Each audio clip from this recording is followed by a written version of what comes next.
마태복음 4장 12절에서 25절까지 말씀을 살펴보도록 하겠습니다. 예수님께서는 요한이 잡혔다는 소식을 들으시고 갈릴리로 물러가셨습니다. 마태복음 14장을 보면 세례 요한은 당시 갈릴리 지역을 통치하던 분봉왕 헤롯 안디바가 이복 동생인 빌립의 아내 헤로디아를 취하는 범죄로 비판하였다가 투옥되었습니다. 세례 요한의 투옥으로 인해 광야에서 외치던 자의 소리가 중단되자 예수님께서는 천국 복음을 선포하시며 메시아로서의 사역을 시작하십니다. 이로 인해 그에게 마지막 선지자인 요한은 역사의 뒤안길로 사라지고 예수님께서 메시아로서 새 시대의 새 나라를 여셨습니다. 대통령의 취임 연설에는 국정 운영의 방향과 철학이 고스란히 담겨져 있습니다. 첫 마디와 첫 방문지, 첫 사역은 앞으로의 임기를 어떻게 보낼 것인지 시사합니다. 함께 그 말씀에는 메시아로서의 사역을 시작하는 예수님의 첫 마디, 첫 방문지, 첫 사역에 대해 소개되어 있습니다. 먼저 첫 방문지입니다. 예수님은 가장 먼저 이방의 갈릴리를 찾아가십니다. 갈릴리는 이방인들이 많이 있었고 이방인들의 영향을 많이 받는 지역이기에 유대인들에게는 멸시와 천대를 받는 곳이었습니다. 메시아로 오신 예수님께서는 갈릴리 지역에서 사역의 대부분의 시간을 보내셨습니다. 마태는 이것이 이사야 선지자 예언대로 흑암에 앉은 백성과 사망의 땅과 그늘에 앉은 자들에게 큰 빛이 비춰진 일이라고 언급합니다. 죄악과 불신의 영적 흑암 속에 있는 자들에게 메시아의 밝은 빛, 복음의 찬란한 빛이 비춰진 것입니다. 예수님께서는 이방인의 갈릴리만을 위해 오신 것이 아닙니다. 예수 그리스도를 몰라 죄의 흑암에 있는 자들에게 구원과 복음의 빛, 생명의 빛을 비추기 위해 오셨습니다. 복음으로 인해 영적으로 가장 어두운 이방의 갈릴리가 예수 그리스도를 통해 하나님 나라의 복을 누리는 땅이 되었던 것입니다. 우리 또한 그렇지 않습니까? 예수님 한 분 때문에 모든 것이 변했습니다. 내 말투와 생각은 물론 시간을 보내는 방법과 삶의 목적과 방향까지 모두 변했습니다. 이것이 복음의 능력입니다. 복음의 능력을 경험하기 위한 전제 조건은 무엇일까요? 회개와 영접입니다. 천국의 도래를 선포하신 예수님께서는 회개할 것을 명령하십니다. 천국에 합당한 조건은 회개인 것입니다. 예수님의 첫 마디는 회개하라 천국이 가까이 왔느니라입니다. 예수님의 첫 마디는 세례 요한의 선포한 것과 같습니다. 요한이 새 시대의 도래를 선포했다면 예수님께서는 새 시대가 지금 여기 들어왔다라고 선언하고 계신 것입니다.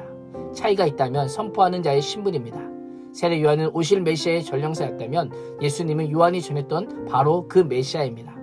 세례 요한도 예수님도 모두 복음을 듣는 자들에게 하나님의 주권에 복종할 것을 명령합니다. 내가 주인 되었던 삶, 죄로 가득했던 삶을 모두 내려놓고 회개할 것을 명령하십니다. 요한이 회개에 대한 반응으로 죄의 자복을 요구했다면 예수님께서는 회개에 대한 반응으로 버림과 따름을 명령하십니다. 그래서 예수님의 첫 사역은 제자를 부르시는 일로 시작합니다. 해안선을 따라 걸으시던 예수님은 그물질하던 4명의 어부를 부르십니다. 의도적으로 그들의 삶의 현장으로 찾아가셔서 그들을 사람 낚는 어부로 부르시고 계신 것입니다. 어부라는 이름에는 변함이 없지만 이전과는 다른 방식과 목적을 위한 어부입니다. 물고기를 잡아 자신의 생계를 유지하던 물고기를 잡는 어부에서 다른 사람을 살리는 사람을 낚는 어부가 되는 것입니다. 이것이 우리가 부르심을 받은 목적입니다. 예수님을 믿기 전에는 나의 만족과 이익과 삶을 위해 살았던 인생이라면 예수님을 믿은 후에는 내가 아닌 다른 사람을 살리는 자가 되는 것입니다. 예수님의 부르심에 그물과 배와 아버지를 버려두고 예수님을 따릅니다. 따르는 대상이 바뀌었습니다. 제자들에게 요구되는 삶의 반응은 회개입니다. 회개에는 죄의 자복이라는 죄에 대한 깨달음과 죄에 대한 탄식과 함께 세상의 것을 버림과 예수 그리스도를 따름이라고 하는 삶의 변화가 요구됩니다. 자복 없는 회개는 없습니다. 자복은 없이 버림과 따름만 있는 회개도 없습니다. 나는 어떠한 그리스도인입니까? 회개는 자복을 통한 버림과 따름을 통해 확인됩니다. 세상인 불을 위한 모험과 가짐을 강조하지만 예수님은 복음을 위한 버림과 따름을 명령합니다. 모든 것을 버리는 것은 신앙생활의 끝이 아니라 시작입니다. 진정한 회복의 시작인 것입니다. 절반의 회개만 있는 자는 아는지 돌아보며 온전한 회개로 주를 신실하게 따라가는 그리스도인이 될 수 있기를 축복합니다. 23절에서 25절은 갈릴리 사역의 특징을 회당에서 가르침과 천국 복음의 전파와 치유로 언급합니다. 이를 통해 흑암에 앉은 백성이던 이방의 갈릴리에 예수 그리스도께서 가져온 하나님의 나라의 복이 무엇인지 알려줍니다. 가르침과 선포와 치유는 미래의 일이 아니라 오늘, 지금, 여기 복음을 믿고 따르는 자들에게 임하는 하나님의 복입니다. 오늘도 어둠 가운데 빛으로 오신 예수 그리스도의 부르심에 순종으로 반응함으로 하나님의 나라의 복을 누리는 복된 하루가 될 수 있기를 주님의 이름으로 축원합니다. 기도하겠습니다.